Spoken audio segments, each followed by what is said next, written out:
السلام علیکم ورحمۃ اللہ.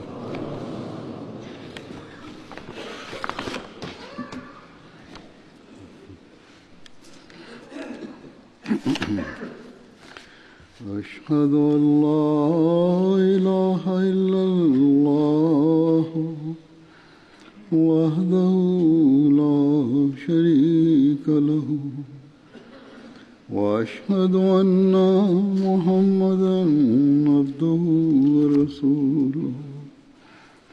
أما بعد فأعوذ بالله من الشيطان الرجيم. بسم الله الرحمن الرحيم. الحمد لله رب العالمين الرحمن الرحيم مالك يوم الدين.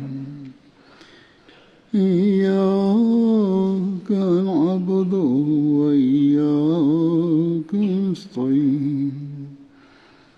اهدنا الصراط المستقيم صراط الذين أنعمت عليهم غير المغضوب عليهم ولا الضالين.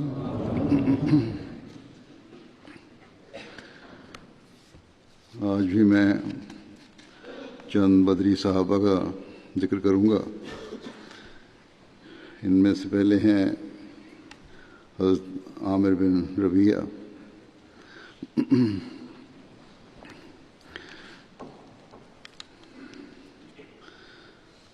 ان کا خاندان حضرت عمر کے والد خطاب کا حلیف تھا، جنہوں نے حضرت عامر کو متبنہ بنایا ہوا تھا.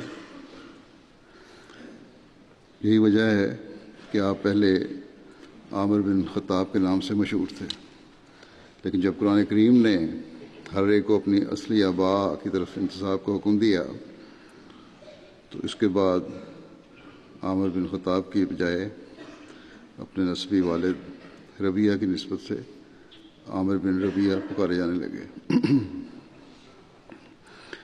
یہاں ان لوگوں کے لیے اس بات کی وضاحت ہو گئی ہے جو بچے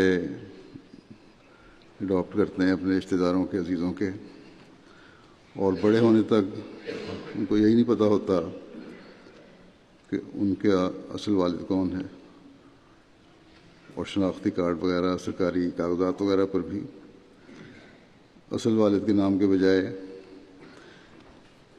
اس والد کا نام ہوتا ہے جس نے ان کو اڈاپٹ کیا ہوتا ہے. اور پھر بعد میں اس وجہ سے بعض مسائل پیدا ہوتے ہیں. پھر لوگ خطوط لکھتے ہیں کہ اس طرح کر دیا جائے، اس طرح کر دیا جائے. اس لیے ہمیشہ قرآنی حکم کے مطابق عمل کرنا چاہیے، سوائے ان بچوں کے جو اداروں کی طرف سے ملتے ہیں یا لیے جاتے ہیں، اڈاپٹ کیے جاتے ہیں، اور ان کے والدین کے بارے میں بتایا نہیں جاتا.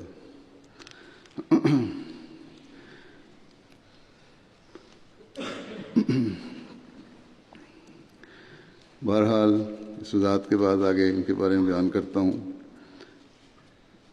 اس جو بیان ہوا تھا کہ ان کے حلیف تھے، اس حلیفانہ تعلق کے باعث حضرت عمر اور حضرت عامر میں آخر وقت تک دوستانہ تعلقات قائم رہے. یہ بالکل ابتدا میں ایمان لے آئے تھے. جب ایمان لائے اس وقت تک رسول کریم صلی اللہ علیہ وسلم ابھی دار ارقم میں پناہ گزین نہیں ہوئے تھے. حضرت عامر اپنی بیوی لیلہ بنت حسمہ کے ساتھ حبشہ کی طرف ہجرت کر گئے. پھر اس کے بعد مکہ لوٹ آئے، وہاں سے اپنی بیوی کے ساتھ مدینہ کی طرف ہجرت کر گئے. حضرت عامر بن ربیعہ کی اہلیہ کو سب سے پہلے مدینہ ہجرت کرنے والی عورت کا اعزاز حاصل ہے. آپ بدر اور تمام غزوات میں رسول کریم صلی اللہ علیہ وسلم کے ساتھ تھے. آپ کی وفات 32 ہجری میں ہوئی. آپ قبیلہ انس سے تھے. حضرت عامر بیان کرتے ہیں کہ انہیں حضرت صلی اللہ علیہ وسلم نے فرمایا کہ جب کوئی شخص تم میں سے جنازہ کو دیکھے اور اس کے ساتھ جانا نہ چاہے تو چاہیے کہ کھڑا ہو جائے یہاں تک کہ وہ جنازہ اسے پیچھے چھوڑ دے یا رکھ دیا جائے. عبداللہ بن عامر اپنے والد حضرت عامر سے روایت کرتے ہیں کہ وہ ایک رات نماز پڑھنے کے لیے کھڑے ہوئے. یہ وہ زمانہ تھا کہ لوگ حضرت عثمان کی بابت اختلاف کر رہے تھے. اس وقت فتنے کے آغاز شروع ہو گیا تھا اور ان پر طعن کرتے تھے حضرت عثمان پر. تو کہتے ہیں کہ نماز کے بعد وہ سو گئے تو خواب میں انہوں نے دیکھا، انہیں کہا گیا کہ اٹھ اور اللہ سے دعا مانگ کہ تجھے اس فتنے سے نجات دے جس سے اس نے اپنے نیک بندوں کو نجات دی ہے. چنانچہ حضرت عامر بن ربیعہ اٹھے اور انہوں نے نماز پڑھی اور بعد اس کی دعا مانگی.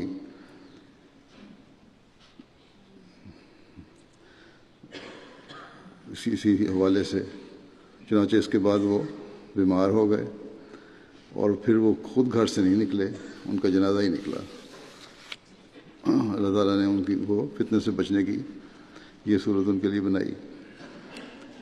حضرت عامر بیان کرتے ہیں کہ میں طواف کے دوران رسول کریم صلی اللہ علیہ وسلم کے ساتھ تھا. رسول کریم صلی اللہ علیہ وسلم کی جوتی کا تسمہ ٹوٹ گیا. میں نے عرض کی یا رسول اللہ مجھے دے میں ٹھیک کر دیتا ہوں. رسول کریم صلی اللہ علیہ وسلم نے فرمایا یہ ترجیح دینا ہے اور میں ترجیح دیے جانے کو پسند نہیں کرتا.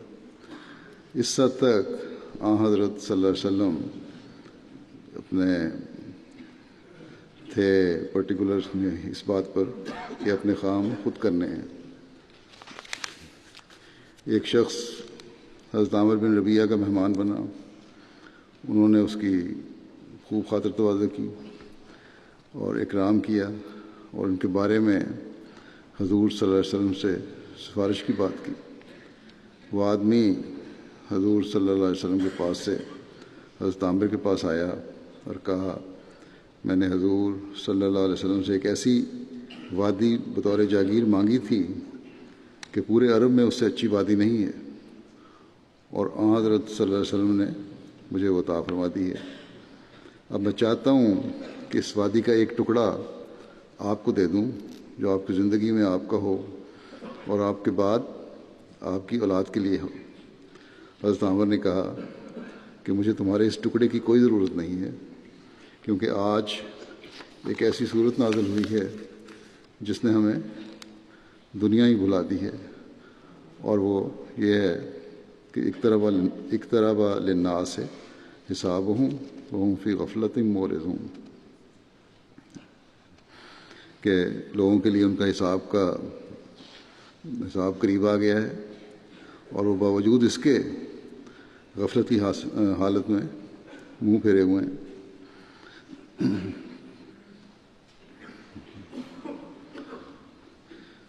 خدا تعالیٰ کے خوف اور خشیت کی یہ حالت تھی ان چمکتے ہوئے ستاروں کی اور یہی وہ لوگ تھے جو حقیقی طور پر دین کو دنیا پر مقدم کرنے والے تھے. حضرت عامر بن ربیعہ سے روایت ہے کہ زید بن عمر نے کہا میں نے اپنی قوم کی مخالفت کی، ملت ابراہیمی کی اتباع کی. مجھے حضرت اسماعیل علیہ السلام کی اولاد میں سے ایک نبی کے ظہور کا انتظار تھا جن کا اسم گرامی احمد ہوگا، لیکن یوں لگتا ہے کہ میں انہیں پا نہ سکوں گا. میں ان پر ایمان لاتا ہوں، ان کی تصدیق کرتا ہوں، میں گواہی دیتا ہوں کہ وہ نبی ہیں. اگر تمہیں ان کا عہد نصیب ہو جائے تو میرا سلام پیش کرنا. میں تمہیں ان کی ایسی علامات بتاتا ہوں کہ وہ تمہارے لیے مخفی نہیں رہیں گے. وہ نہ طویل القامت ہیں نہ ہی پست قامت. ان کے بال نہ کثیر ہوں گے نہ قلیل. ان کی آنکھوں میں سرخی ہر وقت رہے گی. ان کے کندھوں کے مابین مہر نبوت ہوگی. ان کا نام احمد ہوگا.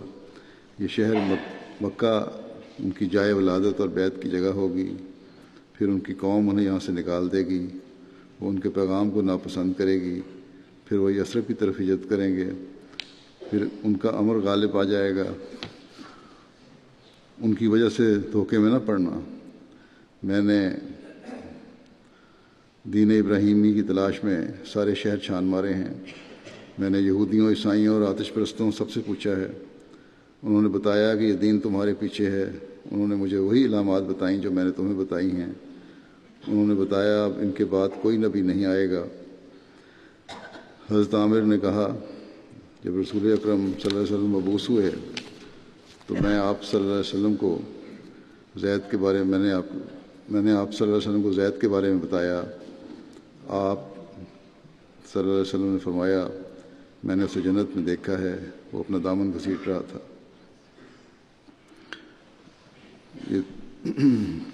یہ روایت ہے۔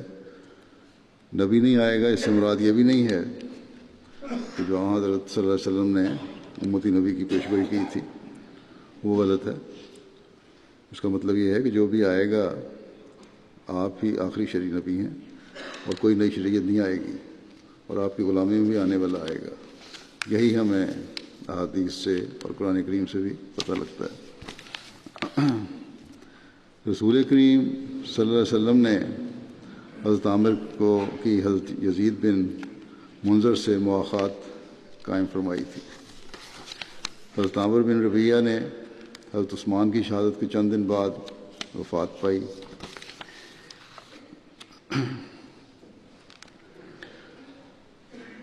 دوسرے صحابی ہیں حضرت حرام بن ملحان۔ حضرت حرام بن ملحان کا تعلق انصار کے قبیلہ بنو عدی بن نجار سے تھا۔ آپ کے والد ملحان کا نام مالک بن خالد تھا۔ حضرت حرام بن ملحان کی والدہ کا نام ملیکہ بنت مالک تھا۔ آپ کی ایک بہن حضرت ام سلیم تھیں جو حضرت ابو طلحہ انصاری کی اہلیہ اور حضرت انس بن مالک کی والدہ تھیں۔ آپ کی دوسری بہن حضرت ام حرام حضرت عبادہ بن صامت کی اہلیہ تھی۔ حضرت حرام بن ملحان حضرت انس کے ماموں تھے اور غزوہ بدر اور احد میں شریک تھے اور بئر معونہ کے دن شہید ہوئے تھے۔ حضرت انس بن مالک سے روایت ہے کہ کچھ لوگوں نے نبی صلی اللہ علیہ وسلم کی خدمت میں کچھ لوگ نبی کریم صلی اللہ علیہ وسلم کی خدمت میں آئے اور کہا کہ ہمارے ساتھ ایسے آدمیوں کو بھیجیے جو ہمیں قرآن و سنت کی تعلیم دیں۔ آپ صلی اللہ علیہ وسلم نے انصار کے 70 صحابہ ان کے ساتھ بھیج دیے جو قرآن کے قاری تھے۔ یہ کہتے ہیں کہ میرے ماموں حرام بھی تھے۔ یہ لوگ قرآن کریم پڑھتے تھے، رات کو باہم درس دیتے اور علم سیکھتے، دن کو پانی لا کر مسجد میں رکھتے، جنگل سے لکڑیاں چنتے اور بیچ کر اہل صفا اور فقراء کے لیے غلہ خریدتے۔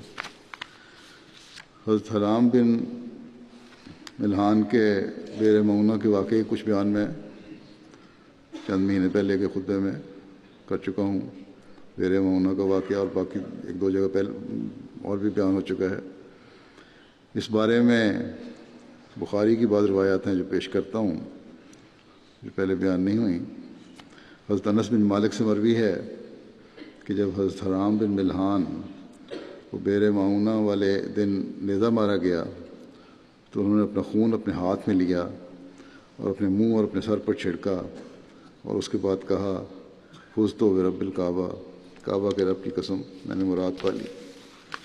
حضرت انس رضی اللہ تعالیٰ عنہ سے روایت ہے کہ نبی کریم صلی اللہ علیہ وسلم کے پاس ریل، ذکوان، اسیہ اور بنو لحیان قبائل کے کچھ لوگ آئے اور کہا کہ ہم مسلمان ہو گئے ہیں، اور انہوں نے آپ سے اپنی قوم کے مقابلے کے لیے مدد مانگی۔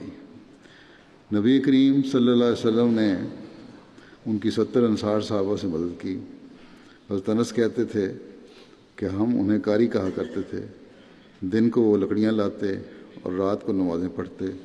وہ لوگ انہیں لے گئے۔ جب بئر معونہ پر پہنچے تو انہوں نے ان سے غداری کی اور انہیں مار ڈالا۔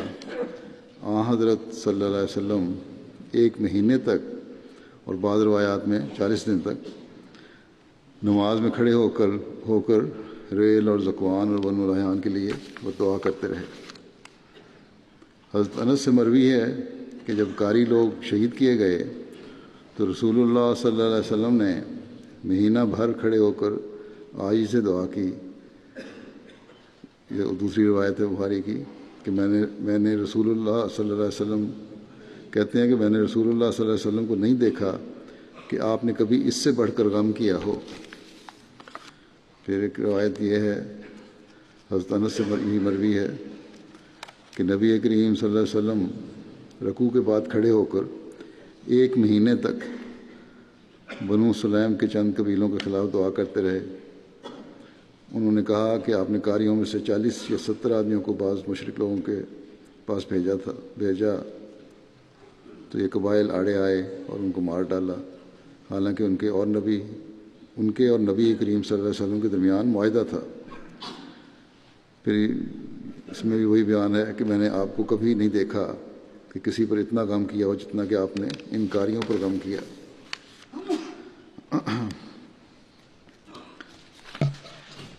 پھر ایک حوالہ ہے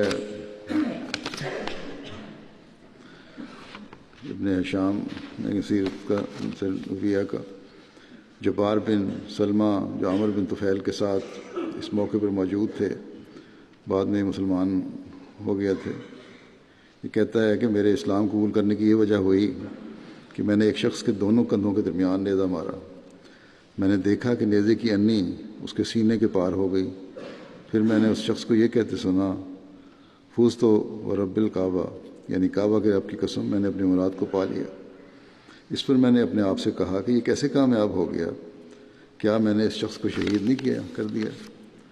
جبار کہتے ہیں کہ میں نے بعد میں ان کے اس قول کے متعلق پوچھا تو لوگوں نے بتایا کہ اس کا مطلب شہادت پر فائز ہونا تھا۔ جبار کہتے ہیں کہ میں نے کہا کہ وہ یقیناً خدا کے نزدیک کامیاب ہو گیا۔ یہ وہ لوگ تھے، یہ 2-3 صحابہ کے بارے میں اسی طرح کے واقعات ملتے ہیں، الفاظ ملتے ہیں ملتے جلتے، جو اللہ تعالیٰ کی رضا کو حاصل کرنا اصل مقصد سمجھتے تھے اور دنیاوی کامیابیوں کو ان کا اصل مقصد نہیں تھا۔ پھر اللہ تعالیٰ نے بھی ان کے اسی نیت کی وجہ سے اور ان کو پھر ان کے بارے میں اعلان کیا ہے کہ اللہ تعالیٰ ان سے راضی ہوا۔ بیر معونہ کے موقع پر شہادت کے وقت صحابہ نے اللہ تعالیٰ سے یہ دعا کی تھی کہ اللہم بلغ عنا نبینا انا قد لقینا کا فرضینا ان کا ورضیتا عنا، کہ اے اللہ نبی کریم صلی اللہ علیہ وسلم کو ہمارے حالات سے آگاہ فرما دے کہ ہم تجھ سے جا ملے ہیں اور ہم تجھ سے اور تو ہم سے راضی ہے۔ حضرت انس بیان کرتے ہیں کہ حضرت جبرائیل علیہ السلام نبی صلی اللہ علیہ وسلم کے پاس آئے اور آپ صلی اللہ علیہ وسلم کو یہ خبر دی کہ آپ صلی اللہ علیہ وسلم کے وہ ساتھی اللہ سے جا ملے ہیں اور اللہ ان سے راضی ہے۔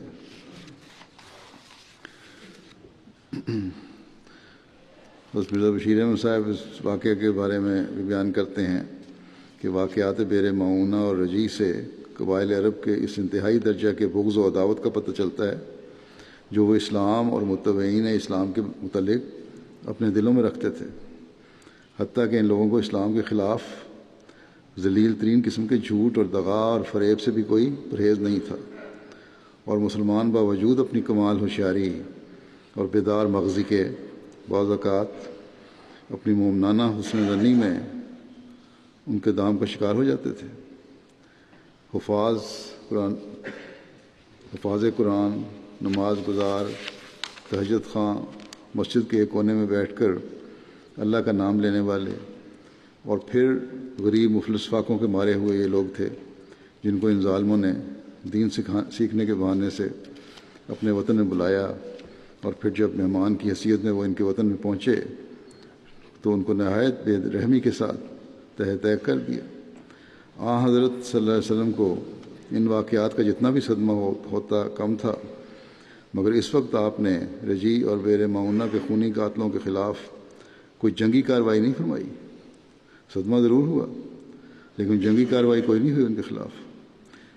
البتہ اس خبر کے آنے کی تاریخ سے لے کر برابر 30 دن تک آپ نے ہر روز صبح کی نماز قیام میں نہایت گریہ ازاری کے ساتھ قبائل ریل اور ذکوان اور وسیع اور بنو لحیان کے نام لے کر خدا تعالیٰ کے حضور یہ دعا کی کہ اے میرے آقا، تو ہماری حالت پر رحم فرما اور دشمنان اسلام کے ہاتھ کو روک جو تیرے دین کو مٹانے کے لیے اس بے رحمی اور سنگ دلی کے ساتھ بے گناہ مسلمانوں کا خون بہا رہے ہیں۔ تو آج بھی دشمن کے ہاتھ کو روکنے کے لیے دعاؤں کے ذریعے ہی اللہ تعالیٰ کی مدد مانگنے کی ضرورت ہے۔ اللہ تعالیٰ یہ ہے جو ان لوگوں کی پکڑ کے سامان کرے اور ہمارے لیے بھی آسانیاں پیدا فرمائے۔ حضرت سعد بن خولہ ایک صحابی تھے اور بعض کے نزدیک آپ ابن ابی رحم بن عبد العزیٰ عامری کے آزاد کردہ غلام تھے۔ آپ اسلام لائے اور سابقین میں آپ کا شمار ہوتا ہے۔ آپ حبشہ کی طرف دوسری مرتبہ ہجرت کرنے والوں میں شامل تھے۔ حضرت سعد بن خولہ نے جب مکے سے مدینہ ہجرت کی تو آپ نے حضرت کلثوم بن ہضم کے ہاں قیام کیا۔ ابن اسحاق موسیٰ عقبہ نے آپ کا ذکر اہل بدر میں کیا ہے۔ حضرت سعد بن خولہ جب غزوہ بدر میں شامل ہوئے تو اس وقت آپ کی عمر 25 برس تھی۔ آپ غزوہ احد، غزوہ خندق اور صلح حدیبیہ میں شامل تھے۔ حضرت سعد رضی اللہ عنہ حضرت سبیہ اسلمیہ کے شوہر تھے۔ آپ کی وفات حجۃ الوداع کے موقع پر ہوئی۔ آپ کی وفات کے کچھ عرصے بعد آپ کے بچے کی پیدائش ہوئی تو حضرت صلی اللہ علیہ وسلم نے آپ کی اہلیہ سے فرمایا کہ تم اب اس پیدائش کے بعد جس سے چاہو نکاح کر سکتی ہو۔ آپ کے حجۃ الوداع کے موقع پر فوت ہونے کے بارے میں سوائے تبری کے کسی نے اختلاف نہیں کیا۔ ان کے نزدیک ان کی وفات بعد میں ہوئی تھی، پہلے ہوئی تھی۔ حضرت پھر ایک صحابی ہیں حضرت ابو الہیثم۔ حضرت ابو الہیثم بن التیہان انصاری کا اصل نام مالک تھا، لیکن اپنی کنیت ابو الہیثم سے مشہور ہوئے۔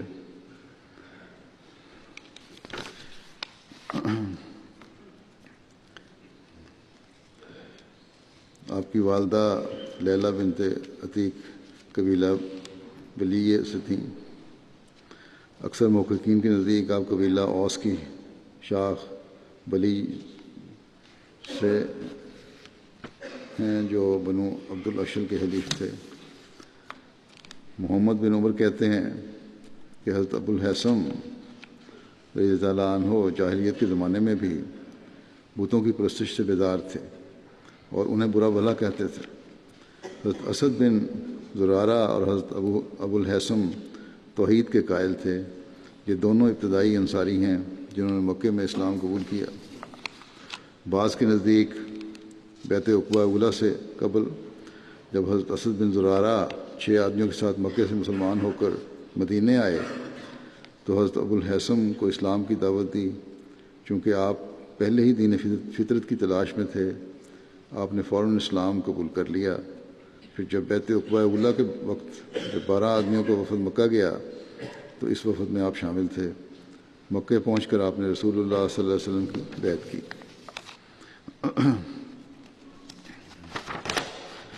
سیرت خاتم النبیین میں حضرت مرزا بشیر احمد صاحب نے اس بارے میں تحریر کیا ہے کہ حضرت صلی اللہ علیہ وسلم لوگوں سے الگ ہو کر ایک گھاٹی میں ان سے ملے۔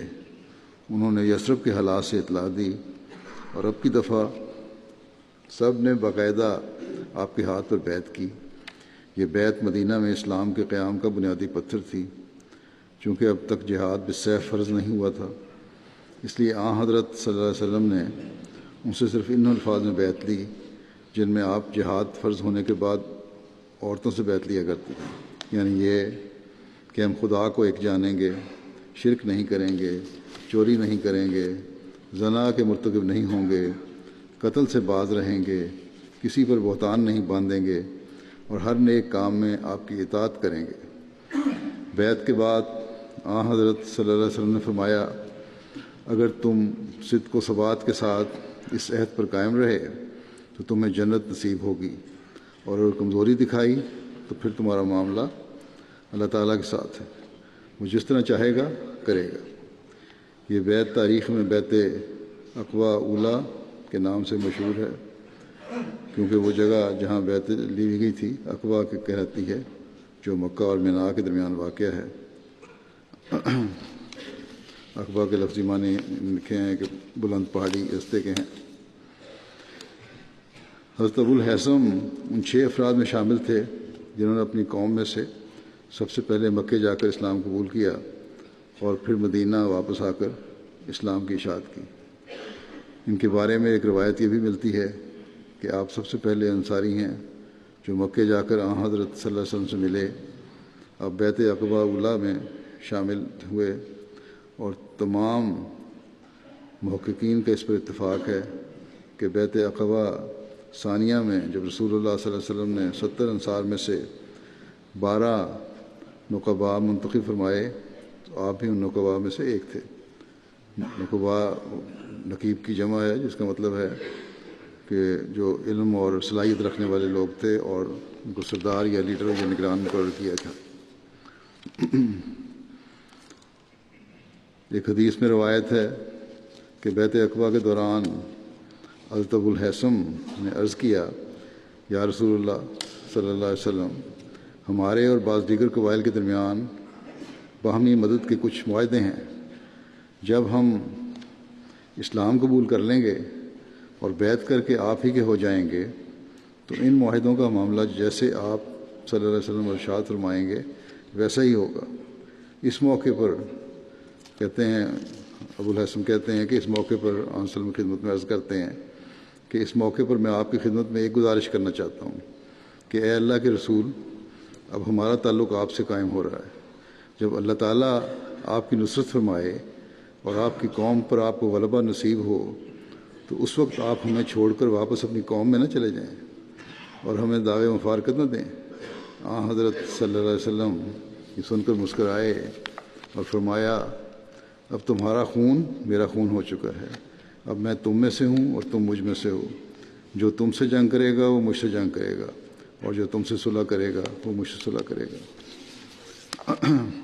رسول اللہ صلی اللہ علیہ وسلم نے ہجرت مکہ کے بعد حضرت عثمان بن مظعون اور حضرت ابو الہیثم انصاری کے درمیان مواخات قائم فرمائی۔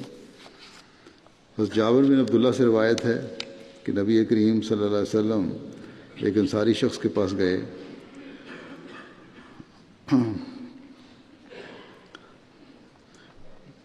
اور آپ کے ساتھ آپ کے ایک ساتھی بھی تھے۔ نبی کریم صلی اللہ علیہ وسلم نے ان سے فرمایا کہ اگر تمہارے پاس پانی ہو جو آج رات مشق میں رہا ہو تو پلاؤ، ورنہ ہم یہیں سے منہ لگا کر پانی پی لیں گے۔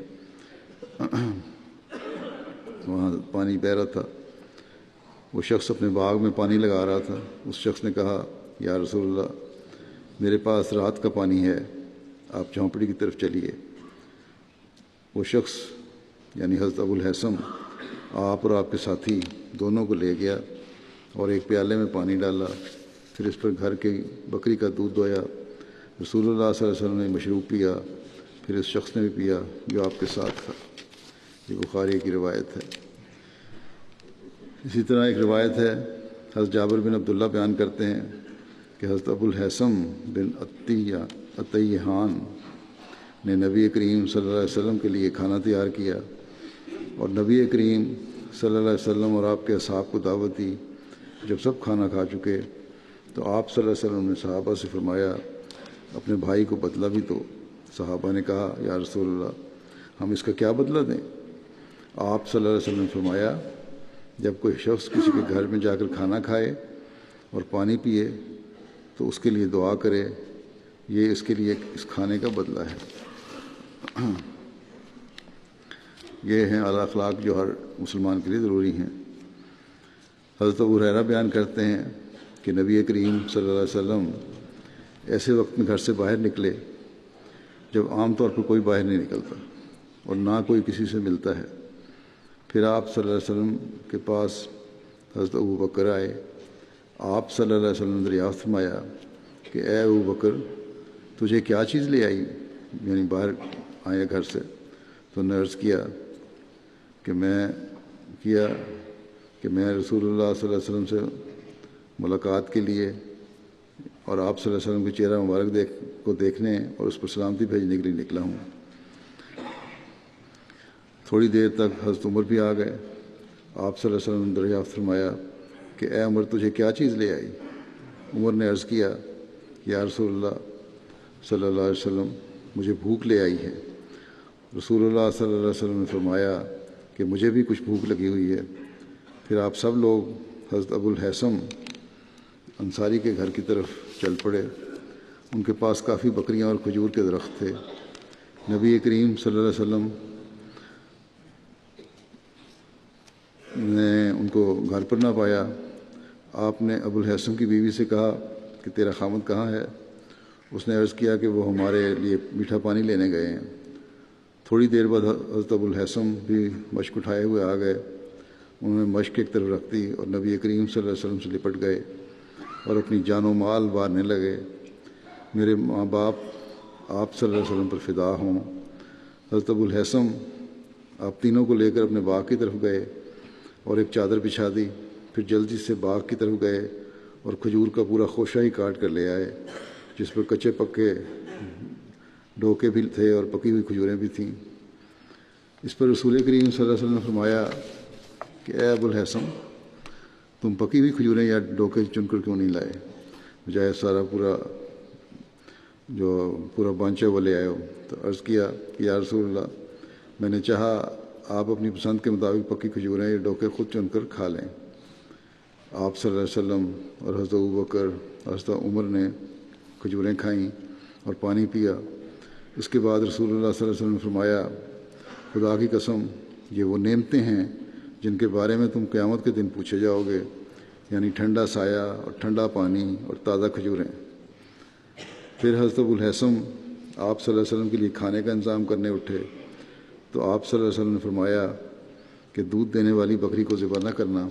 اس پر انہوں نے ایک بکری کا بچہ ذبح کیا اور اسے لے کر آپ صلی اللہ علیہ وسلم کے پاس لائے اور سب نے اسے کھایا. آپ صلی اللہ علیہ وسلم نے فرمایا کہ کیا تمہارا کوئی خادم بھی ہے؟ تو حضرت ابو الحیثم نے عرض کیا کہ نہیں. آپ صلی اللہ علیہ وسلم نے فرمایا کہ جب ہمارے پاس کوئی جنگی قیدی آئے تو ہمارے پاس آنا. جب نبی کریم صلی اللہ علیہ وسلم کے پاس 2 قیدی آئے تو حضرت ابو الحیثم آپ صلی اللہ علیہ وسلم کے پاس حاضر ہوئے. آپ صلی اللہ علیہ وسلم نے فرمایا کہ ان دونوں میں سے ایک کو پسند کر لو. حضرت ابو الحیثم کہنے لگے کہ یا رسول اللہ آپ ہی میرے لیے انتخاب فرما دیں. نبی کریم صلی اللہ علیہ وسلم نے فرمایا کہ جس سے مشورہ لیا جاتا ہے وہ امین ہوتا ہے. یہ بات بھی خاص طور پر ہر ایک کے لیے نوٹ کرنے والی ہے کہ جس سے مشورہ لیا جاتا ہے وہ امین ہوتا ہے، اس لیے ہمیشہ اچھا مشورہ دینا چاہیے. پھر آپ نے فرمایا کہ یہ خادم لے لو کیونکہ میں نے اسے عبادت کرتے ہوئے دیکھا ہے. اور خوبی جو بیان فرمائی گئی کہ اس خادم کی یہ ہے کہ عبادت کرتا ہے، اللہ کو یاد کرنے والا ہے، اس کے دل میں نیکی ہے. اس کے ساتھ پھر فرمایا کہ اس کے ساتھ اچھا سلوک کرنا.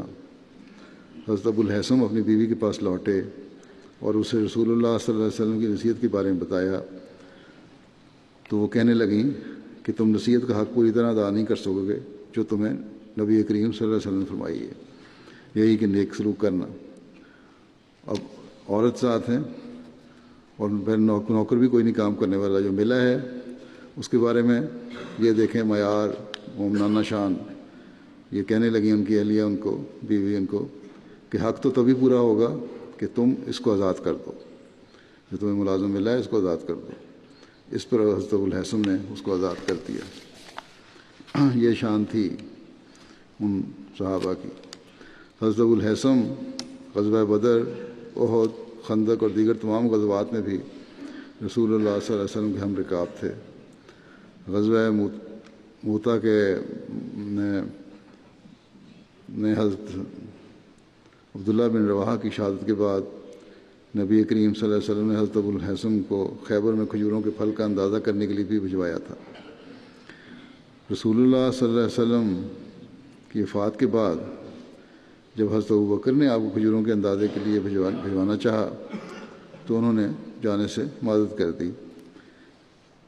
حضرت ابوبکر نے کہا کہ آپ رسول اللہ صلی اللہ علیہ وسلم کے لیے تو کھجوروں کے اندازے کے لیے جایا کرتے تھے۔ اس پر حضرت ابوالحسن نے کہا کہ میں رسول اللہ صلی اللہ علیہ وسلم کے لیے کھجوروں کا اندازہ کیا کرتا تھا، جب میں اس سے واپس آتا تھا اندازے کر کے تو رسول اللہ صلی اللہ علیہ وسلم میرے لیے دعا فرماتے تھے۔ اس وقت ان کو وہ خیال آ گیا کہ آن وسلم کی دعائیں لیتا تھا اور ایک جذباتی کیفیت تھی۔ یہ سن کر حضرت ابوبکر نے انہیں نام بھجوایا۔ تو یہ جذباتی کیفیت تھی جو انہوں نے بیان کی، ورنہ یہ لوگ وہ تھے جو ہمیشہ اطاعت کرنے والے تھے، نافرمانی کرنے والے نہیں تھے۔ اگر حضرت ابوبکر پھر بھی حکم دیتے تو یہ نہیں ہو نہیں سکتا تھا کہ وہ تعمیل نہ کرتے۔ اور حضرت ابوبکر رضی اللہ عنہ کا آپ کو دوبارہ نہ کہنا اس بات کو ظاہر کرتا ہے کہ حضرت ابوبکر کو بھی ان کی اس جذباتی کیفیت کا خیال آ گیا اور سمجھ گئے، اس لیے حکم نہیں دیا۔ پھر جب حضرت عمر نے خیبر کے یہود کو جلا وطن کیا تو حضرت عمر نے ان کی طرف ایسے افراد کو بھیجا جو ان کی زمین کی قیمت لگائیں۔ حضرت عمر نے ان کی طرف حضرت ابوالحسن اور حضرت فروا بن عمر اور حضرت زید بن ثابت کو بھیجا۔ انہوں نے اہل خیبر کی کھجوروں اور زمین کی قیمت لگائی۔ حضرت عمر نے اہل خیبر کو ان کی نصف قیمت دے دی جو کہ 50,000 درہم سے زیادہ تھی۔ یہاں اب دیکھیں، اب اس جگہ چلے گئے، وہ جذباتی کیفیت نہیں تھی، اب عرصہ گزر گیا تھا، اس لیے کوئی ایسا ان کو روک نہیں، امر کوئی مانے نہیں تھا۔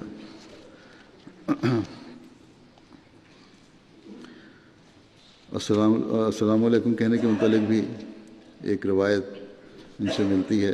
حضرت ابوالحسن سے مروی ہے کہ نبی کریم صلی اللہ علیہ وسلم نے فرمایا کہ جو السلام علیکم کہتا ہے اسے 10 نیکیاں ملتی ہیں، السلام علیکم ورحمۃ اللہ کہنے والے کو 20 نیکیاں ملتی ہیں، اور السلام علیکم ورحمۃ اللہ وبرکاتہ کہنے والے کو 30 نیکیاں ملتی ہیں۔ حضرت ابوالحسن کی زمانہ وفات کی بابت مختلف رائے پائی جاتی ہیں۔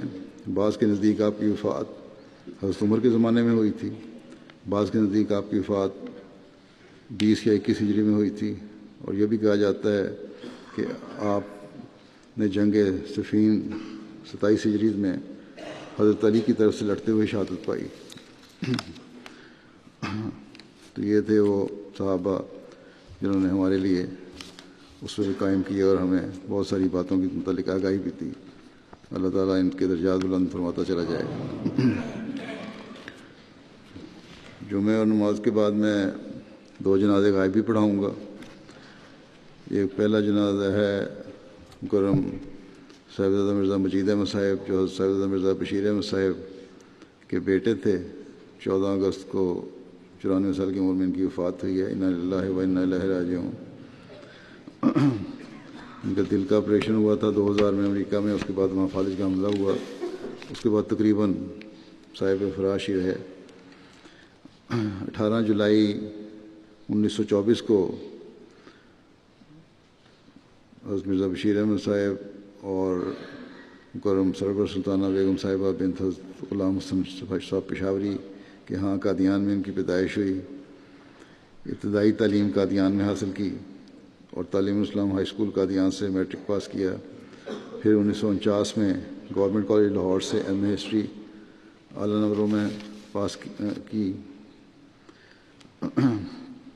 ان کے پاس ہونے پر لوگوں نے استاد مرزا بشیر احمد صاحب رضی اللہ عنہ کو مبارکبادیں جب دیں تو علاوہ اور شکر گزاری کے الفاظ کے آپ نے حضرت مرزا بشیر احمد صاحب نے یہ بھی لکھا کہ دراصل مومنوں کی جماعت اپنی خوشی اور غمی کے موقعوں پر ایک دوسرے کے سہارے پر قائم ہوتی ہے اور ایک دوسرے کے سہارے سے راحت اور تسکین اور مضبوطی حاصل کرتی ہے کہ یہی جماعت کے نظریے کا مرکزی نقطہ ہے۔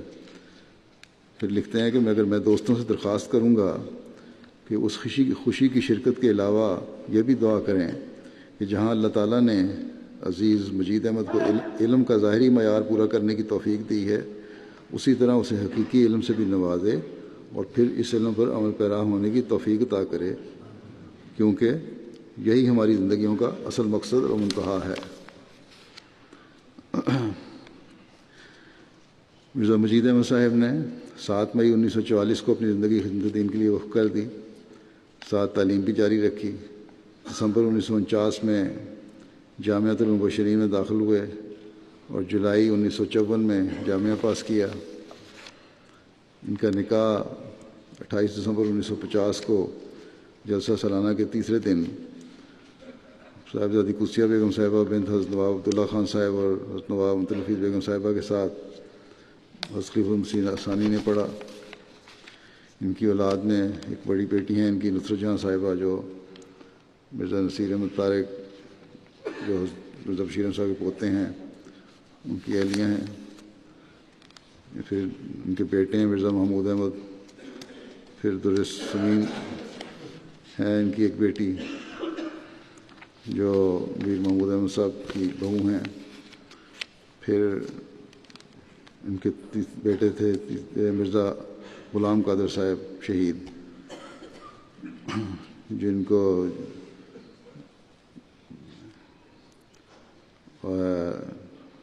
اور ان کی اہلیہ ہیں امت الناصر جو سید میر داؤد احمد صاحب کی بیٹی ہیں۔ پھر ایک 5ویں بیٹی ہیں اولاد ہے ان کی فائزہ صاحبہ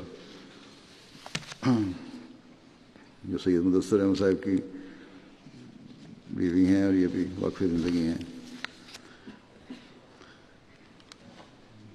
جولائی 1954 میں مکرم صاحبزادہ مرزا مجید احمد صاحب نے شاہد کی ڈگری حاصل کی۔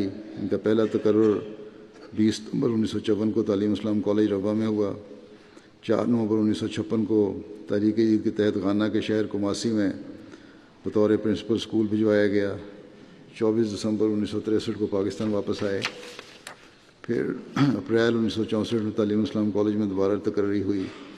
پھر جب تعلیم اسلام کالج نیشنلائز ہوا بھٹو صاحب کے زمانے میں، تو اپریل 1975 میں آپ نے نیشنلائزیشن کے بعد وہاں سے استعفیٰ دے دیا اور انجمن میں رپورٹ کر دی کہ میں واقف زندگی ہوں۔ 3 جولائی 1975 کو آپ کا تقرر بطور نائب ناظر تعلیم ہوا۔ 1976 میں جب حضرت خلیفۃ مسیح ثالث امریکہ اور یورپ کے ممالک کے دورے پر تشریف لے گئے تو مرزا مجید احمد صاحب بطور پرائیویٹ سیکرٹری حضرت خلیفۃ مسیح ثالث کے ساتھ تھے۔ 1978 میں آپ کو نائب ناظر عالم مقرر کیا گیا اور 1984 میں یہاں سے پھر ریٹائر ہوئے۔ ان کے بیٹے داماد سید مدثر احمد کہتے ہیں کہ انہوں نے سیرت المہدی کا کچھ حصہ انگریزی میں ترجمہ کیا اور الفضل میں باقاعدہ مضامین لکھتے تھے۔ وہ علمی آدمی تھے۔ یہ مضامین کتابی صورت میں نقطۂ نظر کے نام سے چھاپے گئے ہیں۔ پڑھنے لکھنے کا بہت شوق تھا۔ اکثر ان کو وقت جو ہے میں نے بھی دیکھا ہے لائبریری میں مطالعہ کرنے میں گزارتے تھے۔ ان کی بہو مرزا غلام قادر شہید کی بیوہ لکھتی ہیں امت الناصر کہ بہت پیار کرنے والے اعلیٰ ظرف کے مالک تھے، بچوں سے بہت پیار کرنے والے مخلص اور کھلے دل کے انسان تھے۔ بڑی خوبی تھی یہ ان کی کہ ہر عمر کے لوگوں میں ایڈجسٹ کر جاتے تھے اور ایک دوست کی طرح رہتے تھے، ان سے سلوک کرتے تھے، بچوں سے بھی، بڑوں سے، نوجوانوں سے بھی۔ اپنے یہ لکھتی ہیں کہ اپنے بیٹے مرزا غلام قادر شہید پر کی شہادت پر بہت صبر کا نمونہ دکھایا، اور شہادت کے بعد کہتی ہیں کہ مرزا مجید احمد صاحب اور آپ کی اہلیہ بہت زیادہ ان کے قادر شہید کے بچوں کا خیال رکھتے۔ پھر بیماری کا بڑا لمبا عرصہ تھا اور بہت صبر اور ہمت کے ساتھ انہوں نے گزارا۔ غصے والی طبیعت نہیں تھی، جب کسی سے بھی تعلق رکھا بہت مخلص ہو کر رکھا۔ اسی طرح ملازموں کا بھی خیال رکھنے والے تھے۔ ان کے داماد مرزا نصیر احمد صاحب لکھتے ہیں کہ مرزا مجید احمد صاحب صاحب الرائے تھے، اور بڑی واضح رائے رکھتے تھے. یہ نہیں کہ جو رائے چل پڑی ہے اسی میں ہاں کر دی، بلکہ جو صحیح ہوتا تھا اس کے مطابق اپنی رائے کا اظہار کرتے تھے. اللہ تعالیٰ ان سے مغفرت اور رحم کا سلوک فرمائے اور ان کے بچوں کو بھی ان کی نیکیاں جاری رکھنے کی توفیق دے اور ہمیشہ خلافت و جماعت سے وابستہ رکھے. دوسرا جنازہ ہے سیدہ مکرمہ سیدہ نسیم اختر صاحبہ، جو محمد یوسف صاحب کی اہلیہ تھیں، آبا نوریہ ضلع شیخوپورہ کی. ان کی 27 جولائی 2018 کو وفات ہوئی. انا للہ و انا الیہ راجعون. یہ حضرت مسیح علیہ السلام کے صحابی حضرت ولی محمد صاحب کی پوتی اور قاضی دین محمد صاحب کی بیٹی تھیں. پارٹیشن کے بعد آپ کے والد آپ کے خاندان کو لے کر قادیان سے ہجرت کر کے ربا منتقل ہو گئے. شادی کے بعد گاؤں آبا نوریہ میں زندگی گزاری. اس دوران مختلف جماعتی عہدوں پر خدمت کی توفیق پائی. 18 سال مقامی مجلس کی صدر لجنہ بھی رہیں. صوم و صلات کی پابند، تہجد گزار تھیں، غریب پرور تھیں، ہمسایوں سے حسن سلوک کرنے والی، سادہ اور منکسر المزاج تھیں، بڑی مخلص خاتون تھیں. قرآن کریم باقاعدہ تلاوت بھی کرنے والی اور ترجمہ سے پڑھنے والی تھیں. غور کرنے کی عادت تھی اور پھر اس پر عمل کرنے کی بھی کوشش کرتی تھیں. بچوں کو قرآن کریم بھی پڑھایا کرتی تھیں اور کثیر تعداد میں احمدی اور غیر احمدی بچوں نے آپ سے قرآن کریم پڑھا. ان کے بیٹے مالی میں، جب ان کے بیٹے ایک مبلغ ہیں مالی میں، مغربی افریقہ میں، مالی میں ان کی تقرری ہوئی تو مغربی افریقہ میں ایبولا بیماری پھیلی ہوئی تھی. کسی غیر جماعت نے ان سے کہا کہ آپ کو چاہیے کہ اپنے بیٹے کو ان حالات میں وہاں نہ بھجوائیں، بڑے وبا پھیلی ہوئی ہے وہاں. تو انہوں نے فوراً جواب دیا کہ میں نے اپنے دو بیٹے ان کی وقف زندگی ہیں، مربیاں، خدا کی راہ میں بہت دعاؤں کے بعد وقف کیے ہیں اور وقف کے بعد اب یہ اللہ تعالیٰ کے ہیں. اب مجھے اس بات کی پرواہ نہیں کہ خدا تعالیٰ ان سے کہاں اور کیسی خدمت لیتا ہے. مجھے تو اس بات پر ہی بہت فخر ہے کہ خدا تعالیٰ نے میرے بچوں کو اپنی خدمت کی توفیق دی. اپنے بچوں کو بھی یہی نصیحت کرتی تھیں کہ خدا تعالیٰ نے اگر آپ کو خدمت کو موقع دیا ہے تو ہمیشہ اللہ تعالیٰ اور اپنے وقف سے وفا کرنا. مرحومہ موسیہ تھیں. ان کے بیٹے ناصر صاحب مبلغ سلسلہ مالی اور انصر محمود صاحب مربی سلسلہ پاکستان میں ہیں. یہ جو مالی میں ان کے بیٹے ہیں، ان کے جنازے میں بھی شریک نہیں ہو سکے تھے. اللہ تعالیٰ ان کو بھی صبر اور حوصلہ عطا فرمائے اور مرحومہ کے درجات بلند فرمائے اور ان کی نیکیاں ان کی نسلوں میں جاری فرمائے.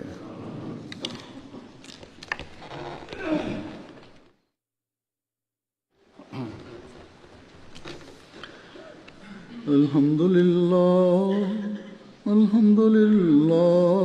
نحمده ونستعينه ونستغفره ونؤمن به ونتوكل عليه ونعوذ بالله من شرور أنفسنا ومن سيئات أعمالنا.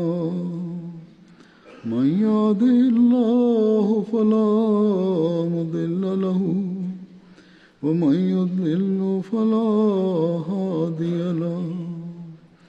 ونشهد أن لا إله إلا الله ونشهد أن محمدا عبده ورسوله. عباد الله رحمكم الله، إن الله يأمر بالعدل والإحسان وإيتاء ذي القربى وينهى عن الفحشاء والمنكر والبغي يعظكم لعلكم تذكرون.